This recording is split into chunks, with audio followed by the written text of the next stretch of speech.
Hi, and welcome back to the Balanced and Built podcast. My name is Morgan. My name is Shay. I'm so excited that we're back in the studio. Finally, you guys, we had weather, we had vacations. Oh my gosh. But I'm excited to be back. Me too. I'm excited. We have a great topic for you guys today. Another one that I'm super passionate about, birth control. Birth control. You guys, I didn't even think birth control was like a problem until like 3 years ago. Yeah. I can't wait to talk about this because there are so many symptoms that come along with birth control that I bet you so many people listening to this, have brushed under the rug for so long thinking that it's, oh, I'm just not feeling good today. Mm-hmm. Oh, I'm just having anxiety for no reason. Oh, like all these things. And then once I got off birth control, I realized so many of those things that were happening to me were literally because of my birth control. And I had no idea that that was even a thing. So I think Morgan knows so much about this topic, so you guys are really in for a treat. But this episode's gonna be a good one as usual. Yeah, I'm excited. All right. So before we start, make sure you guys like this video, subscribe to our channel, leave us a review, rate us on Apple Podcasts and Spotify. It really helps support our channel in 2026. Our goal is to grow and reach as many women as possible. So we thank you guys for all your support and listening, and we hope that you share all the things that we do here. So without further ado, oh wait, we do have one more housekeeping thing. My dog is with me today. She's currently sleeping. Well, she's not sleeping, but she's looking at the ground. She's resting. If she occasionally walks across the camera, we're just gonna ignore it unless she is like full blown in the shot. So we'll see how it goes. But thank you for your patience on that. She'll be fine. She's a girl's girl. She's a girl's girl. She is. All right, let's get into it. Okay, so first, I just feel like we have to make the disclaimer that we are not trying to tell you guys to do anything. We're not pressuring you to get off of birth control. All our goal is here is to educate you about the facts, and I just feel like a lot of women, like you're saying, don't know these things that the pill is actually doing to our body, so that's a disclaimer. Obviously, make your own decision. Like, it's a great thing for preventing pregnancy and stuff like that, but I just wish that we were told more so of like how it's actually working and what it's doing in our bodies. So that aside, let's just dive right in, I guess. So yeah, like I was saying, so many women are just slapped on the pill from such a young age, and they're on it for years and years and years. Like, I can't tell you how many people have told me that they have this same experience. Like, they have heavy periods or acne or cramps, and they go to their OB and they're like, okay, go on birth control. Yep. Without ever like doing any other kind of testing or blood work to figure out why you're having these symptoms. They just prescribe you the pill, and a lot of us are on it for years and years. I mean, I was on it for 7 years. I started it at 16.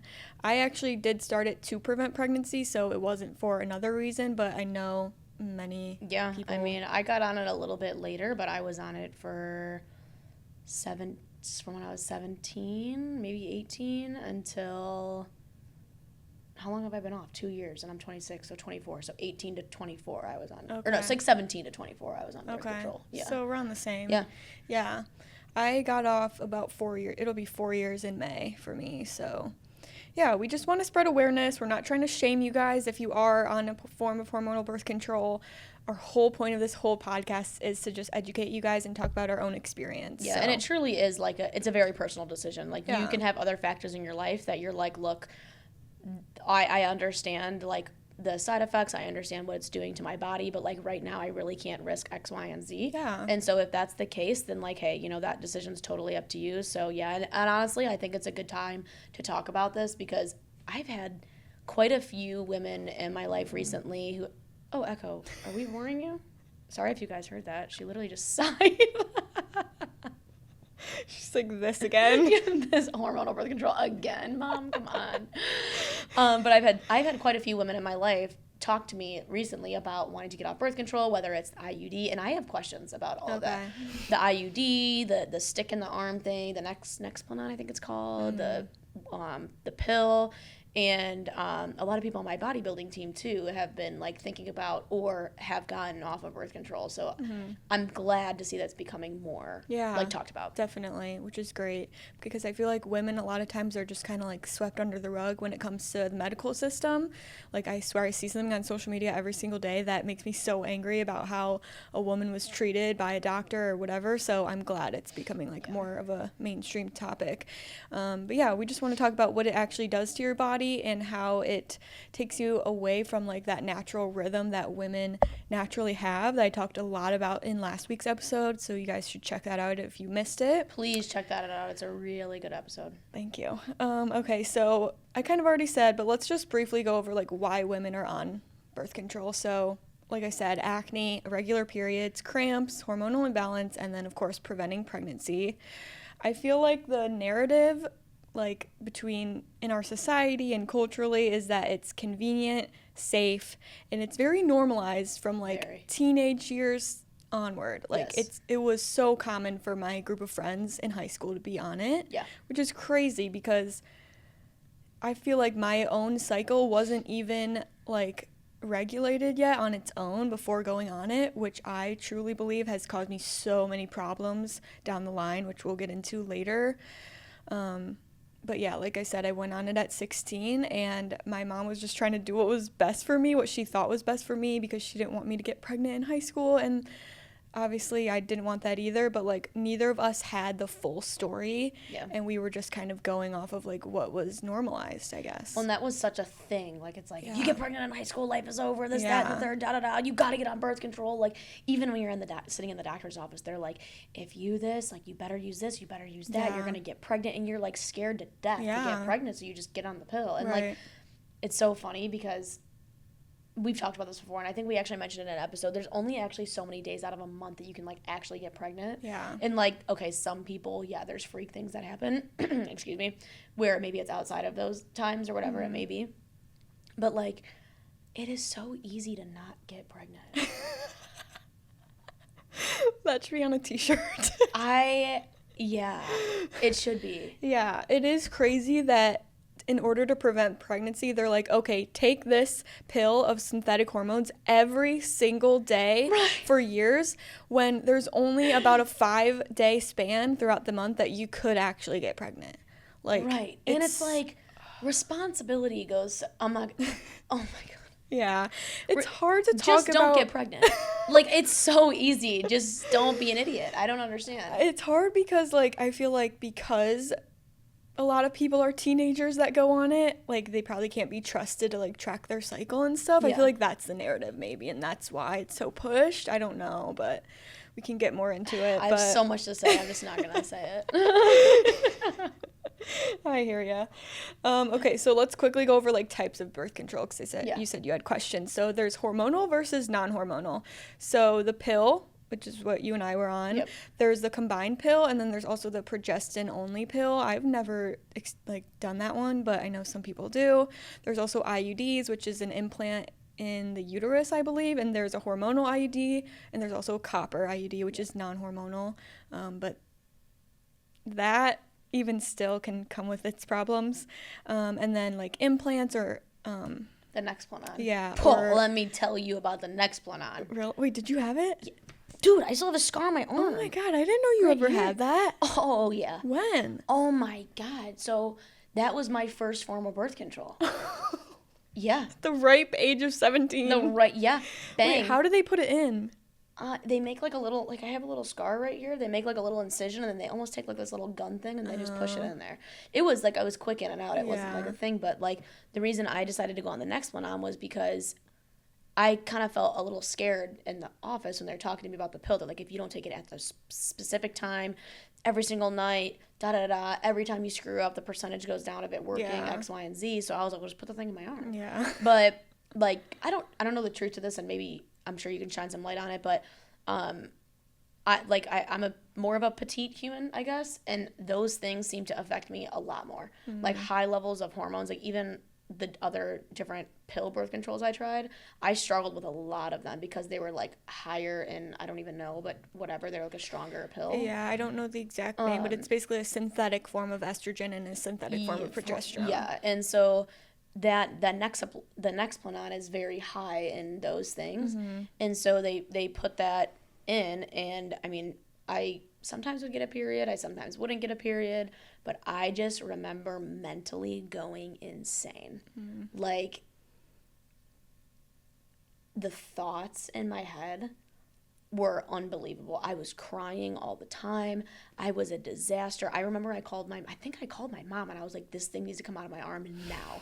I don't know who I am. I'm literally depressed. I know this is not me. So she made an appointment for me, and I went in, and I'm like, they're like, are you sure? I'm like, take this out. They were like, are you sure? Yeah, they're like, well, we can do this. We said, no, take it out now. Yeah. Or I don't even know what's going to happen. Like, oh my God, it was like scary how crazy it was. And then I got on like a pill, and then that pill didn't really work, and so my sisters were on like ortho-tricycline low or something like that. I remember that one. Yeah, and so I remember that one, yeah.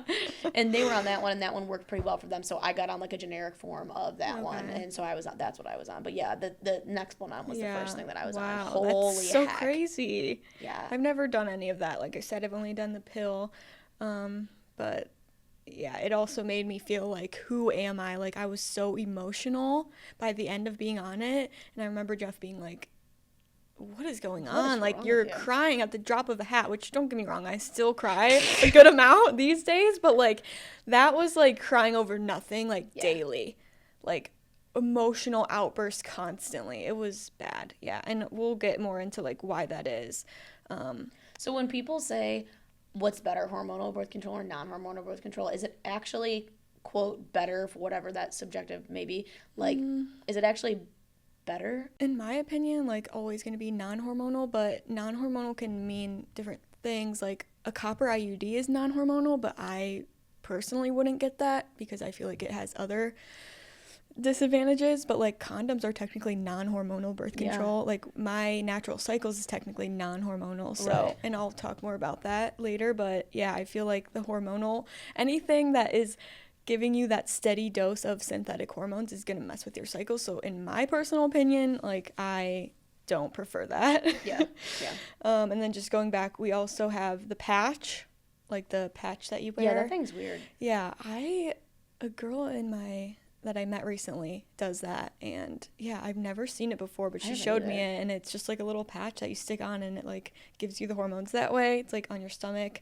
The ring, there's like a ring that you can insert. That thing is so weird.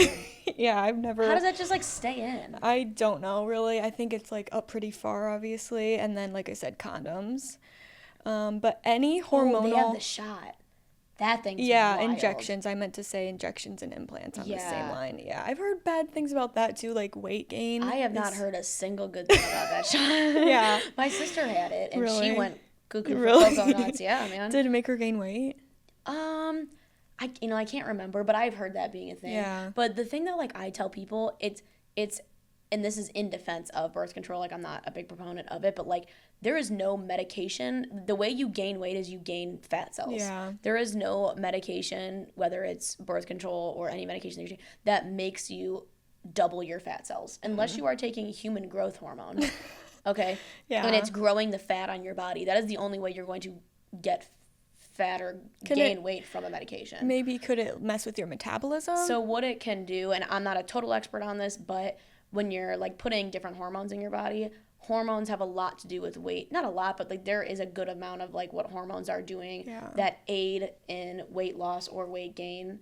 And so some of those things can change, and without any proper monitoring of what is going on, that can lead to the things that you're eating don't have the same effect on your body as before, where like, your metabolism might be a little bit slower because this hormone's not working and that hormone's not working and this is not working. So you could be eating the same exact thing, but your maintenance calories and your metabolic intake is just like lower because of the medication. Or a lot of times what'll happen is when your hormones are up, maybe you crave a lot more food and you don't realize that you're eating a lot more and you're getting less activity in, and that's what's leading to it. But like the medication itself is not going to put fat cells on your body, but the effects of it can lead to weight gain depending if like how close or not you're monitoring those things. That makes sense. That's a good clarification. Yeah, I haven't heard good things about the injection either. I have heard none. Zero. If somebody is on the shot right now and has a good experience, please leave it below. I need to know. So yeah, obviously any form of hormonal birth control is going to affect your body's natural rhythm. And I think we've talked about this in our cycle syncing episode. Like our hormones throughout the month are doing a intricate dance that they need to do for things to happen at the right time. Like all the hormones need to like peak and drop at certain times to ovulate and to get your period. We've talked about that like at length. So when you're taking the pill every day, or if you're on any of the other hormonal options I mentioned, that is like suppressing that natural rhythm, obviously, and it's going to suppress ovulation. So all of those forms basically make you not ovulate, which is how they work. Obviously, that's how you don't get pregnant. And then when you're like on the pill and they give you those little like 4 days of like the sugar pills, yeah. and you bleed, that's not actually your real period. It's just a withdrawal bleed because you're not getting that same hit of those synthetic hormones every day. So it's not like an actual period where you're like shedding the lining and like going through that rhythm of like, oh, the egg didn't get fertilized, so now it's being shed and that's what makes my period. Like that's not it, because you're not releasing an egg because those hormones are suppressing that function. And like the best way I feel like I was able to prove that to myself, the way that made so much, because I heard people saying, like you told me, and I'm like, what? When you get off hormonal birth control, you don't have a period for a while. Yeah. Why is that? It's because your natural ability to produce hormones is shut off because you're getting it from a synthetic source. So your body is like, wait, we don't need double the amount of X hormone. We don't need double the amount of progestin, double the amount of that. So I'm just going to shut off my natural ability because I'm getting it synthetically. Exactly. And that's why you don't get your cycle for a little bit when you get off birth control, is because your body has to learn to recreate those hormones on its own. Yeah, especially if you started it at a young age, like I was saying, or if you were on it for a long time. Like, it took me 6 months before I got my first period after getting off. Mine was May. I got off it in May. I got off in May, too. Yeah. That's crazy. I know. May was a good month for us. 2 years apart. That's funny. I got off it in May, and I didn't get it until November. Okay, so like 5 months. But like my friend just got off it and she got her period the next month. So Did she? Some people are fine, but Yeah.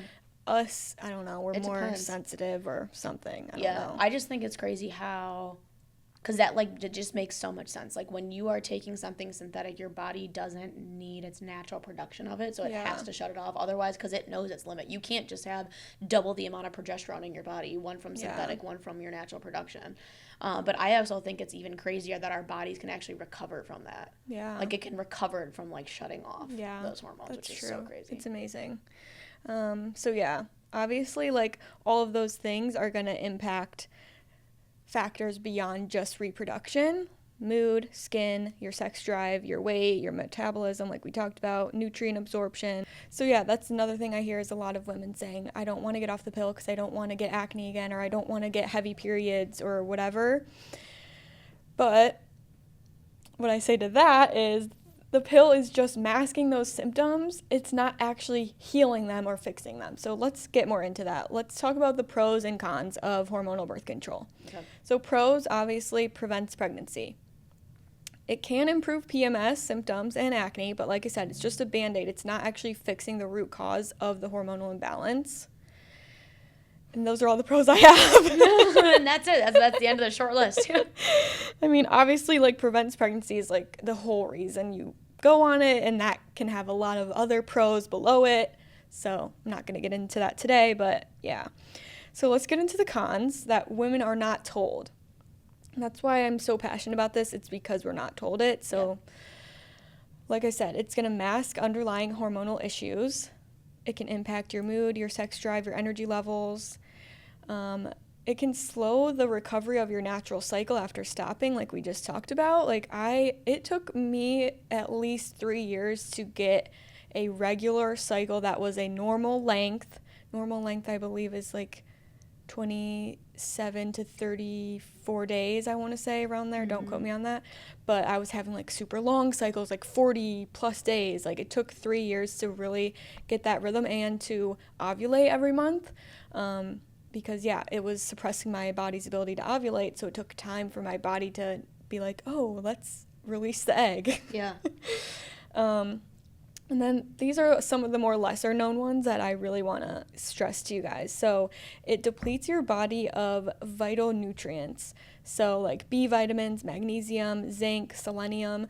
The pill affects your body's ability to like absorb those nutrients through your food. So a lot of women that are on hormonal birth control are super deficient in all of those. That's so interesting. I didn't know that. Yeah, it's upsetting because those nutrients are so important for so many different bodily processes. I'm not going to get into that, but like those are essential for a lot of things. Another thing it does is stresses your liver, especially with long-term use, because like I said, if you're taking that dose every single day of those synthetic hormones, your liver has to filter that out. And so it's going to put a stress on your liver because our liver also needs to filter out other toxins that we come across in our food and water. And if you drink alcohol, that's another added stressor, and environmental toxins. Like, yes, our liver's job is to detox. However, if you're adding that stressor, like that's just putting more and more on it, and it's not going to be able to keep you're just up. Going to overload your liver. That's why people end up with liver problems all the time. Not I'm just saying because of birth control, but just like from life in general, all the stuff that we put into our bodies. Especially, again, I've said this so many times, especially if you were on it for a long time. It also alters your gut microbiome, so it decreases the like diversity of bacteria. So we all have bacteria in our guts. Some is good, some is bad. We need the good bugs to like help digestion and things like that. That's why people take probiotics. But hormonal birth control is going to alter the microbiome of your gut, and it can also irritate the gut lining, which can contribute to leaky gut. Should I explain what leaky gut is? I don't know what that is. So leaky gut is when I say gut, I'm talking about like all the stuff right here. So like stomach, intestines, all the different organs that are involved in digestion. There's way more than just that. But leaky gut is when the lining of your gut that keeps the food and stuff inside becomes permeable, which means things can pass through it. And so then things pass through and they get into your bloodstream where they're not supposed to be, which is why like food sensitivities occur because say something passed through your gut, it's in your bloodstream where it's not supposed to be. Your immune system sees that as like an invader and then it marks it. And so then the next time you eat that food, it's it invader it. It's like hey, something's here, it's not supposed to be here. Yeah, so then that's how people end up with like food sensitivities and allergies. That's so and interesting. Yeah, it's crazy. I will say one adding to the digestion thing, when I was younger, I never had a digestion problem. Like, never had a digestion problem, went very regularly, no problem. Once I got on birth control, my digestion definitely got, like, a little screwed up. Like, there'd be, like, 2-3 days that I would, like, not go to poop. Like, just wouldn't, it'd be all stopped up.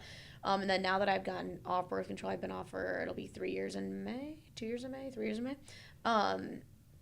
It has been so much better. Like, it took a while. Yeah. Like, I'm just now, probably in the last, like, 5 to 6 months, like, starting to get better digestion. Also, bodybuilding does not help the digestion thing, too, just, like, with low food and stuff like that. So it kind of goes in and out. But I finally feel like I'm getting back to, like, more of a regular schedule. Yeah. But I directly remember getting on birth control and being like, I literally can't poop. Yeah, I mean, I feel the same. I feel like I hear a lot of women saying that too. They have a lot of digestion issues and gut issues.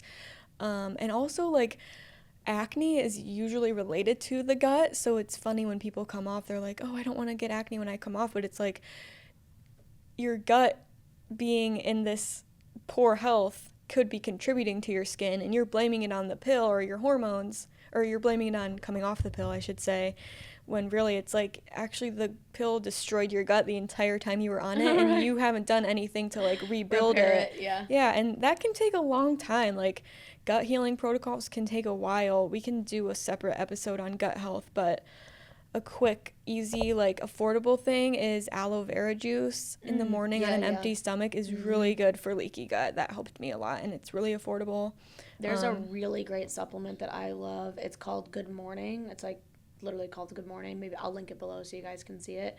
It comes in really great flavors. I have the orange one, but it comes in iced tea, apple. Okay. Like, it's really good. But it has aloe vera, apple cider vinegar and glutamine Oh, in it. nice. So it's kind of Yeah. like, I used to feel like I had this like crazy thing in the morning that I'd have like my digestive pill, and I would have apple cider vinegar, and then I would have my glutamine separate, and then I would do this, and then I would do that. Now I just like take that, all and that's combined. perfect. Yeah, Yeah, it's great. that's And it like- tastes really good too. That's a really good combo. Those three are Yeah. awesome for gut health. Yeah, I really like that. And there was something else that you were just talking about that I wanted to comment on. Can't remember. It'll Aloe? come to me. No, we were talking about The digestion. skin, acne. Oh, skin and acne. Yeah. The other thing too that I think is interesting is like, if you got on birth control when you were younger because of acne, I think like there's a reality there, right? It's like your body's going through a hormonal change. So like of course you're going to get acne, but then once your hormones settle out Mm-hmm. and like your body gets used to this new normal, I feel as if Yeah. they should calm. Yeah. And one more thing about the skin, and then we'll move on. The pill actually didn't even really help my skin. Like, No? some of them did, but then my insurance would change and I would have to switch brands. That was terrible. I That hated happened that. to me so many times. Honestly, we should Like- do a whole episode trashing insurance companies because I have so much to say. Yeah. about them. No, that happened to me so many times, and every time I would switch it, I would have like a new set of side effects. So some of them, my skin would be really clear, but then I would have to switch and Yeah. it wouldn't be. And yeah, so I don't even feel like that's a perfect solution for it because it didn't even work for me anyways. So Yeah. Honestly, the breakouts that I was having when I was in high school were like not hormonal looking. Like they were not in the typical hormonal patterns. It was like on my cheeks and my forehead. And it was Okay. probably just from like me sweating and cheer and gymnastics and like Yeah. not doing a good job taking care of my Yeah. face and like wearing too much makeup while I was sweating. And that was probably where most of it came from. But I'm like, oh, maybe the birth control will help me. I don't know. Yeah. But I Yeah. mean, it didn't. Now I will get like some breakouts and stuff. But I would say it's been a lot more controllable since I got off birth control. Because when I was on birth control, my face was relatively clear, but like twice a year I'd get really bad breakouts, like in the hormonal areas. Like it was super weird. Like twice a year is yeah, crazy. and it was like very consistent. It was like springtime and the fall time, like in the middle of it, going from like cold to warm, and then like cold, warm to cold. I would like break out really bad and take a couple months to like get it back. But now I'm figuring out like a better routine and stuff, and then getting like it's still kind of the same thing happens, but it's a little more easy to like get under control, and it's Yeah. not quite as intense. But That's good. yeah, I don't know. Yeah, you guys should listen to our acne episode if you Oh yeah, missed we did that, do it. Yeah, 'cause we'll link it below. we so you go guys a can lot go more in directly depth into it, there. yeah. Okay, so another con that we already talked about is you can only get pregnant for 5 or 6 days throughout the month. So why are we taking the pill all month long to prevent pregnancy? It just doesn't really make sense to me. And then possible long-term impacts on ovulation and fertility. I want to say that carefully because I know people are going to say like that's not true. But infertility is at an all-time high right now, and a lot of women in our generation were on it, and millennials. So like I feel like there's a connection. It's usually temporary, and I personally think that most cases like can heal through all the stuff we talk about: nutrition, lifestyle, movement, all that. But yeah, it definitely can impact it. Like I said, I wasn't ovulating for a while after I got off. So Yeah, I mean, if you're not ovulating, you can't get pregnant. exactly. Yeah. So what happens? Oh, sorry. Go ahead. No, I was just gonna say like, this is obviously all speculatory, like what I'm about to say, but I just think it's interesting how there is so many women right now in like their 50s that have cancer. Like, God bless my mom. She was an absolute fighter. She had breast cancer. She get through it. There's a couple other people, I won't name their names, but like they've had cancer, and like that was like the era that I feel like birth control came out and was like, this, you have to be on this. Like everybody was on it. And then I feel like that's why we were all on it, because that's just what we're told to do. Like no Yeah. one knows any better. And now it's infertility is hitting our generation. But I feel like it's so interesting that like now everyone that like was a really heavy, like, you know, in the ages of 40, 50, 60 right now, like birth control is pushed on them like so Yeah. much. And then like now they're like, the U.S. has higher cancer rates than anybody else in Yeah. the country, you know, and like especially for women and breast cancer, like there's, I don't know, just something in me. If you're like a doctor or somebody that like does that, I would love to have a conversation with you, Yeah. because Come on the I'm podcast. so interested in that stuff, to like see like what type of Yeah. correlations there might be. I don't know. I'm sure there is. there's probably studies out there. So, okay, so what happens when you get off the pill? So, like we said, your hormones will like gradually return to normal, but the timeline can vary for everyone. Yeah. And it's common to have like a cycle irregularity at first. Like I said, it took me 6 months. Acne and PMS symptoms may return and may worsen temporarily, which I know I don't want to scare anyone by saying that, but I promise you, once you're out on the other side, like it's so worth it. You could also experience like mood swings and shifts in your energy just while things regulate back to normal on your own. And nutrition, stress management, and cycle support become so important in this phase. There's actually a really good book that I tell everyone to read. It's called Beyond the Pill by Dr. Jolene Brighton. I just lent my copy to someone, so I don't have it here to show you guys, but she dives into like all of this and more. She gives like a protocol on how to safely come off, like how to prepare your body before coming off, during and after, just so that you can kind of minimize some of those side effects, those symptoms. Yeah, it's a really good book. That's what I read when I came off, and I followed her protocol, and I did feel like it helped. I follow Morgan's protocol that she read from that book, and it worked. So yeah, I do need to read the book though. I need to. It's so good. Yeah. I love her. She also has a podcast, I believe, too. So she's like a naturopathic doctor and an endocrinologist, I think.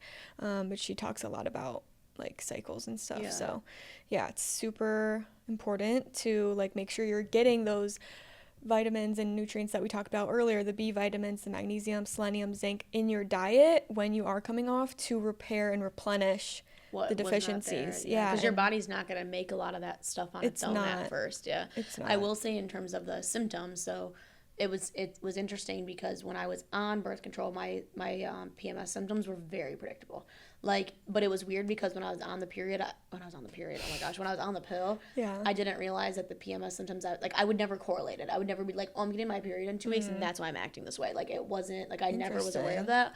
But I'd always get cramps, really bad cramps. Then once I got off the pill, that's when things really, like, the sky opened, right? Like, I started seeing the forest through the trees at that point. Like, now I know some of the things that happened to me are because of my cycle, like, during the month. Yeah. I will say that my cramping, if I have a very stressful month, cramping will be worse. If I don't have a very stressful month and I'm like all good, I will never forget. I know what you're gonna say. Yeah, because I think I might have called you.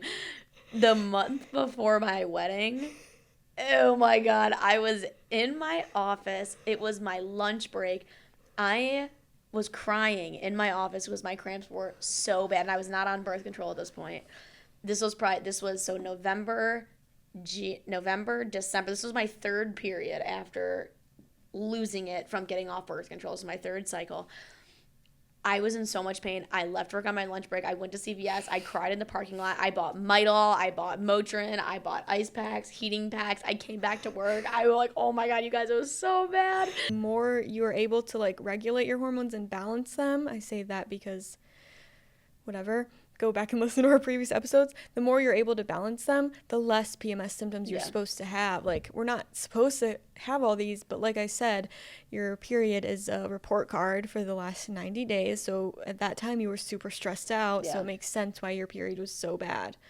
So the more we can like get in rhythm and, like I said, take advantage of each phase in the cycle, which I talked a lot about last week and also on our cycle syncing episode, like you have different strengths in each phase, and it also can give you some peace of mind if you're getting your period next week and you're not able to do as much in your workout as normal. You become a lot more aware. Yeah. I've become so much more aware. If I'm feeling a certain way, I'm like, oh, I'm in this phase of my cycle. That's probably why. Versus when I was on the pill, I was just like, number one, I wasn't aware about any of this to begin with, so that probably was half of my problem. But the other half was like, oh, I'm just not in a good mood today. Oh, I just had a bad day. Oh, I'm just depressed. I also always felt so numb when I was on the pill.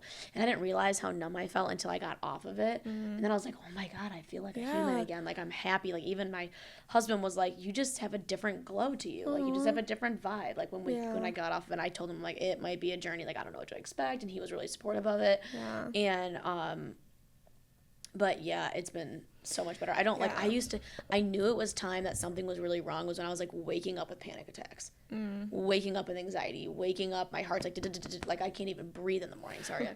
You're okay, honey. Yeah, I mean, think about it. It's disconnecting us from what our bodies biologically should be doing, which is going through that rhythm every month. Like, it's taking us out of that. And like, that's a big drawback of it, I feel, is like,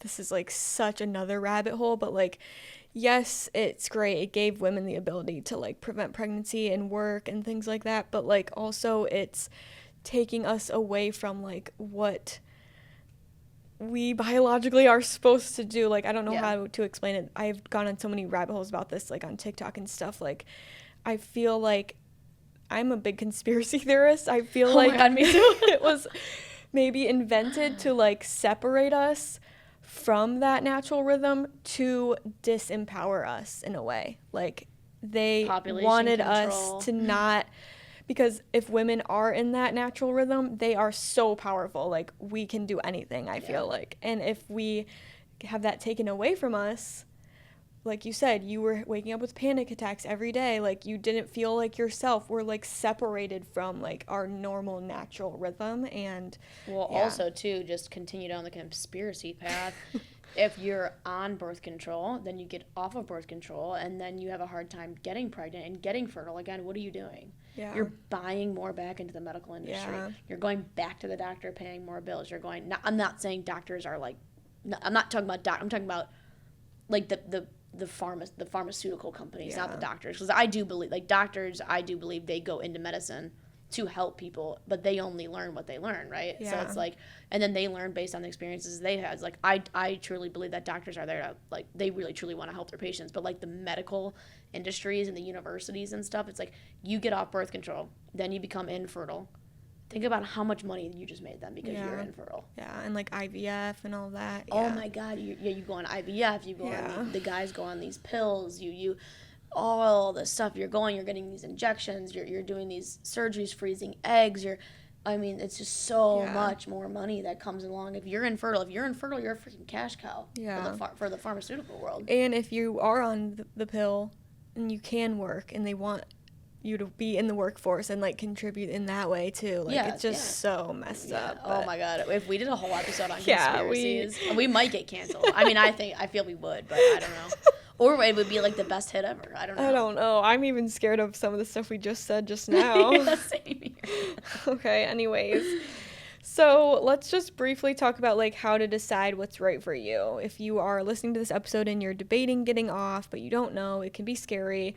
So I feel like first asking yourself, why am I on birth control? That's like the first question. And that's not like that seems like at first it may be a surface level question, but it's not. Yeah. Because if you can't answer that question, just like anything else, if you were literally taking Advil every day, why would you just keep taking Advil every day if you didn't know why if you didn't have a headache, why would you take Advil? So it's like, really actually think about that one. Mm-hmm. Like, why are you taking it for pregnancy? Are you taking it for acne? And then when you answer that, are there other alternatives that you could do that maybe a little bit better, or are you comfortable with where you're at?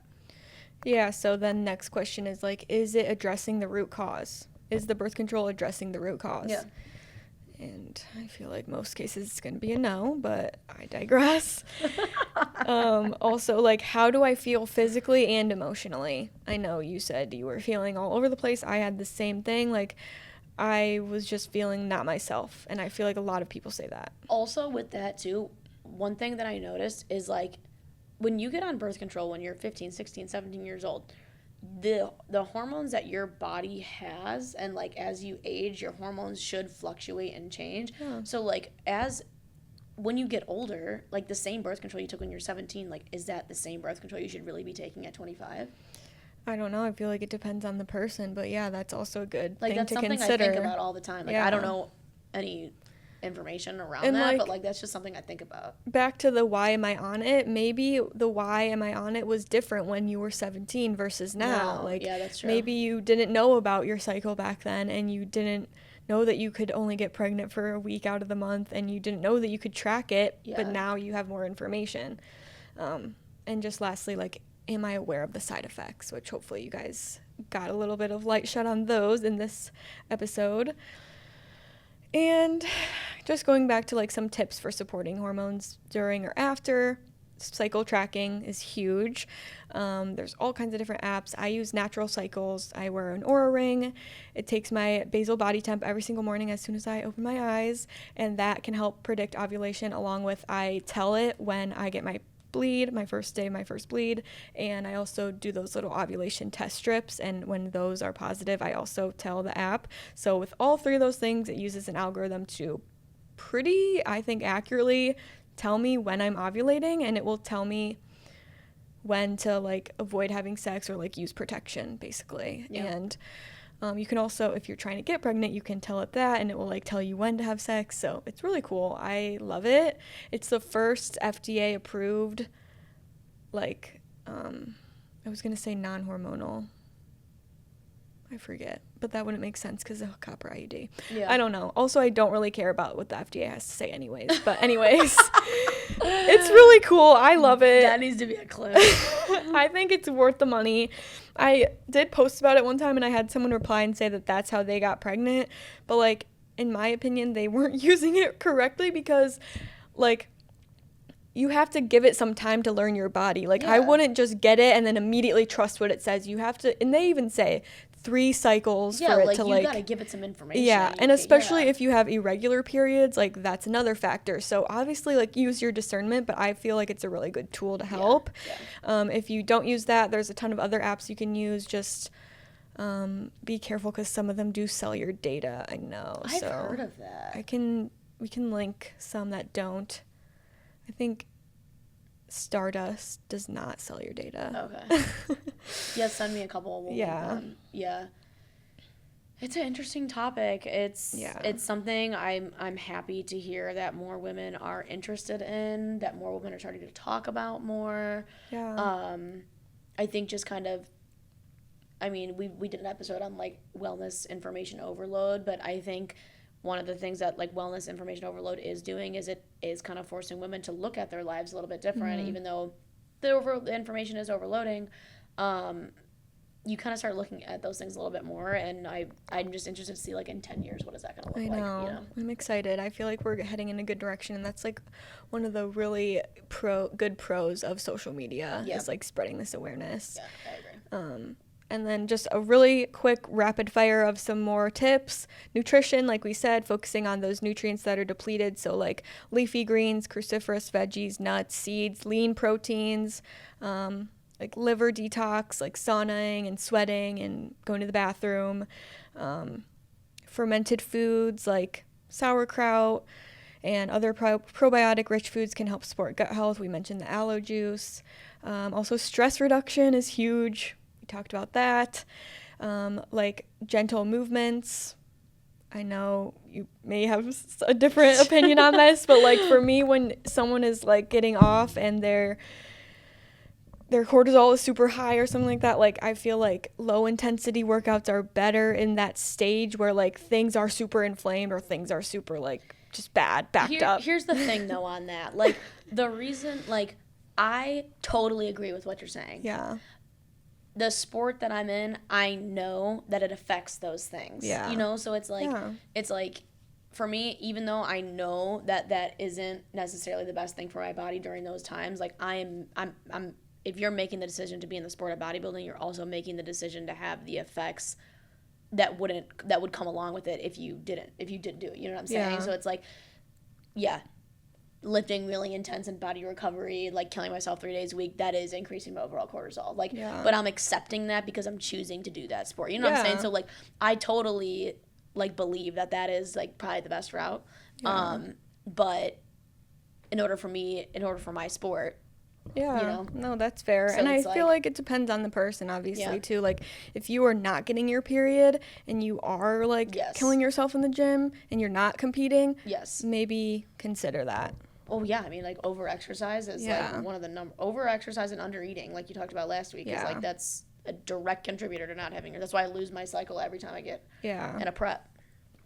And then lastly, just some supplements that I think are good. B vitamins, zinc, magnesium, omega-3s, Vitex or Chase Tree. Yeah, Chase Tree. We've talked about that one. Yeah, that's really good for boosting progesterone. And then DIM is really good for like estrogen. What's the word? Like support? Estrogen dominance. Oh, estrogen dominance. Yeah. Okay. Which is like a really common problem. Yeah. So, yeah, that is everything I had. To close out, I just want to say again, we're not trying to shame anyone. We just want to spread this awareness and make you guys kind of like question some things. I feel like those are the best kind of talks when it makes you look and reflect on your own life and situation. And your body is always going to be giving you feedback. So try to listen to it and honor it and support it, because it's just trying to do its best. Like, it's not trying to fight against you. Yeah. And I feel like healing is possible at any age. So don't let that deter you from any of this. It's just an invitation to reflect, like I said. So we hope this was helpful for you guys. I hope you guys learned some things. Let us know if you have any questions or comments down below. This is my favorite subject to talk about. It is. She is so good at this subject, you guys. So yeah, anything to add? Honestly, I just want to add something really quick Yeah. on saying that it's never too late to heal. Yeah. I feel like women for so long were told, like, after you have kids, forget it. You're never going to be hot again. You're never going to be fit again. You're never going to get your hormones back. And that is so wrong. Yeah. I have clients that have come back. You have clients that have come back. Like, nowadays we're seeing more and more people, like, come back from having kids and, like, living the best, like, you know, their best shape. And, like, it is never too late. Like, don't just throw in the towel because you think you're too old or you think you're too far gone. You're never too far gone. Your body is meant to work the way it's supposed to work, and you just got to put it in a position to work the way that it's supposed to. Yeah.